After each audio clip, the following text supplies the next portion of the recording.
Chapter 24, Downed Bomber. Leaving all the animals in the care of Bessie, Eric and Sid grabbed the map of the zoo from the wall and went off to find the base of the barrage balloon. Keeping it in sight at all times, they travelled through the streets, round the backs of the gardens and along some wasteland. Only a large common, a mile or so from Sid's house, squatted a military truck over which the big grey balloon was bobbing about in the sky. The balloon, shaped like a fat fish, was attached to the truck by a set of cables.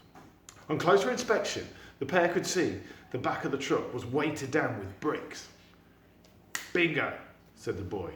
"Bingo, bongo, bungo, whatever now?" demanded Sid. "If we take enough bricks out, then the balloon will lift off, taking the truck with it." "Exactly. But how are we going to steer it? The truck's got a steering wheel." "I know that's silly, but that's to drive the truck, not the balloon flying through the air." This was a tricky one. If a Zeppelin used motors to fly from one place to another, then the barrage balloon needed one too. Not far from the balloon, Eric could see some children playing with something on the common. It was only when he stopped and stared that he realised what it was. "Look!" he cried. Sid squinted. "My eyes are not what they were." "Come on," said Eric, and he led the man by the hand towards it. Clink, clank, clonk. A Luftwaffe bomber plane must have been shot down during the night and crash landed on the common. The crew were nowhere to be seen. No doubt they had been hauled off for questioning by the police. Now the giant plane had been taken over by some local teenagers who were loving their new playground. They were climbing in and out and all over it, having a most marvellous time playing war games. On seeing Sid approach, one snotty-nosed boy shouted, "Buzz off, you old codger, we're having fun." "Yeah, shove off, Grandpa," said a spotty one. "Sling your ruck and take that big-eared twerp with you," mocked another. "Ha ha ha," they all snorted together. Sid said nothing. Instead, he leaned on Eric's shoulder and yanked off one of his false legs. Clunk.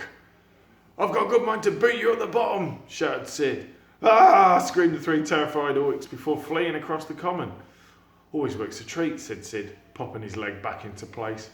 Clank. "I must remember to try that myself," joked Eric. Shame mine don't come off. "I have to remember not to take them both off at once, or it can backfire." "This is a beast," said Eric, admiring the flying machine. There's a good picture of it. Crash landed. "It's a Junkers," observed Sid, "designed only to bring death and destruction. I would like to shake the hand of whoever shot it down." As Sid spoke, Eric paced around the craft. "There must be a part of it we could use," he said. "What do you mean?" asked Sid. "I wish I'd paid some more attention in science class now, but there must be something we can take from this Junkers which could just help us fly that," he said, pointing back at the truck with the barrage balloon floating above it. "Bongo!" exclaimed the man. "It's bingo," corrected the boy. "Bingo, bongo, bungo, bango and bango. That's a clever idea." "Thank you. Sadly, I didn't pay much attention at school either, and everything I learned I forgot years ago. But you are right, there must be something we can use." Our heroes went to work. They scoured the inside and outside of the bomber, trying to find anything that wasn't stuck down. There were some flying goggles and helmets, a propeller from one of the wings, 3 parachutes, unopened, and even a long rope, which might come in handy. "What's in these?" asked the boy, pointing to some large cylinders. Sid read the word printed on the metal out loud. "Sour stuff." "What does that mean?" "Something in German." "I guessed that, but what?"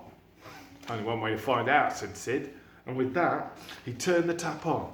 Gas hissed out fast, all but blasting the boy off his feet. Whoosh!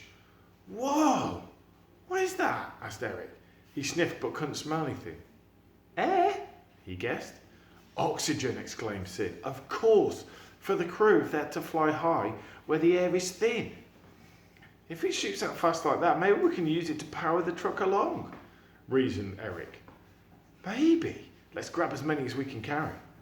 They hurried back across the common to the truck with their stolen treasure. All at once, they went to work, strapping the cylinders to the side of the truck, fixing the propeller to the front grille.